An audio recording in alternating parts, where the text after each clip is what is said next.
Hello साथीहरू, आज चाहिँ म तपाईहरु माझमा यस्तो एउटा मोटिभेसनल भिडियो लिएर उपस्थित भएको छु। हेरेर सल्लाह सुझाव र प्रतिक्रिया दिनु होला है त।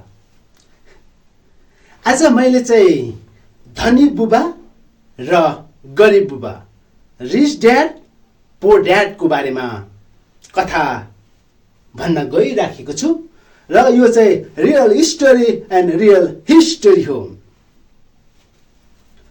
रोबर्ट कियोसाकीको प्रसिद्ध दर्शन धनी बुबा र गरिब बुबा, रिच ड्याड पोर ड्याड धेरैले लाग्न सक्छ धनी हुनको लागि पैसा कमाउनु पर्छ, तर वास्तविकता भने त्यस्तो हुँदै होइन। धनी हुनका लागि धेरै पैसा होइन, एउटा धनी सोचको आवश्यकता पर्छ। दुई फरक बुबा, दुई फरक सोच। लेखक रोबर्ट कियोसाकीका दुईजना बुबा हुनुहुन्थ्यो। गरिब बुबा जो उच्च शिक्षित हुनुहुन्थ्यो, विद्यावारिधि पीएचडी गर्नुभएको थियो, सरकारी जागिरी हुनुहुन्थ्यो। अर्को बुबा धनी बुबा जो धेरै पढ्नु भएका थिएन, तर उहाँको सोच र लगानीका कारण पछि गएर शहरकै अथवा विश्वकै धनी व्यक्ति बन्नुभयो। यी दुई बुबाका दुई फरक विचारले नै तय गरे कि को व्यक्ति कहाँ पुग्छ। गरिब बुबाले सधैँ भन्नुहुन्थ्यो धेरै पैसा कमाउनु पर्छ, तर धनी बुबाले भन्नुहुन्थ्यो पैसाको अभाव हुनु हुँदैन। हेर्नुहोस् त, एउटा वाक्यले तपाईको दिमाग यसरी खुल्ला गरिदिन्छ कि। र ती खुल्ला गर्ने तरिकाहरू म भन्न चाहन्छु। नम्बर 1, पैसाका लागि काम गर्ने कि पैसालाई काममा लगाउने। हाम्रो समाजमा एउटा तयारी मानसिकता छ, राम्रोसँग पढ, उत्कृष्ट अङ्क ल्याऊ र एउटा सुरक्षित जागिर खाऊ। हाम्रा गरिब बुबाले पनि यही भन्नुहुन्थ्यो। जागिर खानु नराम्रो होइन, तर जागिरले तपाईलाई कहिले आर्थिक रूपमा स्वतन्त्र बनाउँदैन। गरिब र मध्यमवर्गीय मानिसहरू पैसाका लागि दिनरात काम गर्छन्। तिनीहरू डर र लोभको चक्रमा परिरहन्छ। महिनाको अन्तिममा तलब आउँछ, बिल तिर्दैमा सकिन्छ, फेरि अर्को महिना त्यही चक्र सुरु हुन्छ। यसलाई लेखक रोबर्ट कियोसाकीले भन्नुहुन्छ ऱ्याट रेस, अर्थात् मुसाको दौड भन्नुभएको छ। तर धनी बुवा भन्नुहुन्छ धनी मानिसहरू पैसाका लागि काम गर्दैनन्, उनीहरू पैसालाई आफ्नो लागि काममा लगाउँछन्।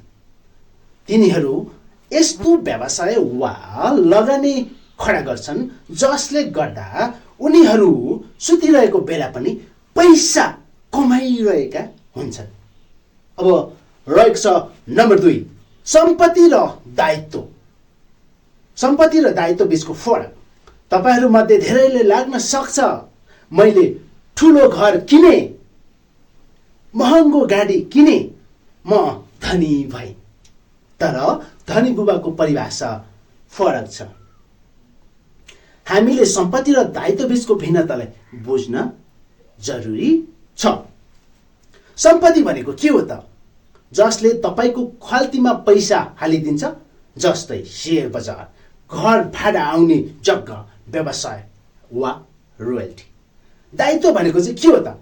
जसले तपाईको खल्तीबाट पैसा बाहिर निकाल्छ, जस्तै महँगो मोबाइल, लोनमा लिएको गाडी वा विलासिताका सामान। गरिब र मध्यमवर्गीय मानिसहरू दायित्व किन्छन् र त्यसलाई सम्पत्ति ठान्छन्। धनी मानिसहरू सधैँ सम्पत्ति जोड्नमा ध्यान दिन्छन्। यदि तपाईँ आर्थिक रूपमा सम्पन्न हुन चाहनुहुन्छ भने आजदेखि आफ्नो दायित्व घटाउनुहोस् र सम्पत्ति बढाउनुहोस्। नम्बर 3, वित्तीय साक्षरताको महत्त्व। हाम्रो विद्यालय र विश्वविद्यालयहरूले हामीलाई doctor, pilot, engineer, accountant, officer बनाउन सिकाउँछ। तर पैसा कसरी व्यवस्थापन गर्ने, पैसा कसरी बचाउने र पैसालाई कसरी बढाउने भनेर कतै पनि सिकाइँदैन। यही कारणले गर्दा महिनामा लाखौं कमाउने मानिस पनि आर्थिक सङ्कटमा परिरहेका हुन्छन्। पढाइ र डिग्रीले मात्र मानिस धनी कहिल्यै हुँदैन। धनी हुनका लागि वित्तीय साक्षरता चाहिन्छ। पैसा कमाउनु मात्र ठुलो कुरो होइन, कमाएको पैसालाई कति बचाउन सक्नुहुन्छ र त्यसलाई कहाँ सदुपयोग गर्नुहुन्छ त्यो महत्त्वपूर्ण कुरा हो। नम्बर 4, डर र असफलतासँग कहिले नडराउनुहोस्। गरिब बुबा सधैँ सुरक्षित बाटो रोज्नु भन्नुहुन्थ्यो। गल्ती नगर, जोखिम नलेऊ, कतै पैसा डुब्ला। तर धनी बुबा भन्नुहुन्छ, संसारमा कोही पनि यस्तो गल्फर छैन जसले कहिल्यै बल नहराएको रेकर्डै छैन। कोही पनि यस्तो धनी मानिस छैन जसले कहिल्यै पैसा नगुमाएको होस्। असफलता भनेको हार होइन, सिकाइ हो। धनी मानिसहरू असफलताबाट डराउँदैनन्, बरु त्यसबाट पाठ सिकेर अझ बलियो बन्छन्। यदि तपाईँ जीवनमा केही ठुला गर्न चाहनुहुन्छ भने जोखिम लिन सिक्नुहोस्। सुरक्षित गुडमा बसेर चराले कहिल्यै पनि आकाश नाप्न सक्दैन। र आदरणीय महानुभावहरू, धनी बुबा र गरिब बुबाको कथा कुनै दुई व्यक्तिको कथा मात्र होइन, यो हामी भित्र रहेको दुईवटा सोचको लडाई हो। एकतर्फ सुरक्षा र डरको सोच छ, अर्कोतर्फ स्वतन्त्र र अवसरको सोच छ। तपाईँ गरिब परिवारमा जन्मनु भयो, त्यसमा तपाईँको कुनै गल्ती होइन। तर यदि तपाईँ गरिब सोचेर गरिब मानसिकता पालेरै मर्नु भयो भने त्यसमा पक्कै पनि तपाईँको गल्ती हुनेछ।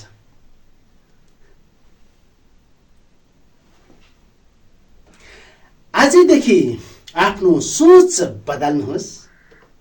जागिरे मानसिकताबाट माथि उठेर उद्यमी मानसिकताको विकास गर्नुहोस्।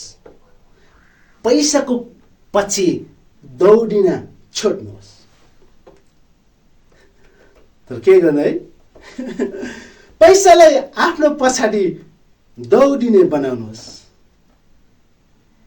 आफूलाई वित्तीय रूपमा साक्षर बनाउनुहोस्। किताब पढ्नुहोस्, नयाँ सिप सिक्नुहोस् र लगानी गर्न सुरु गर्नुहोस्। तर समय बदल्न चाहिँ समय लाग्छ, तर सोच बदल्न 1 सेकेन्ड मात्र लाग्छ।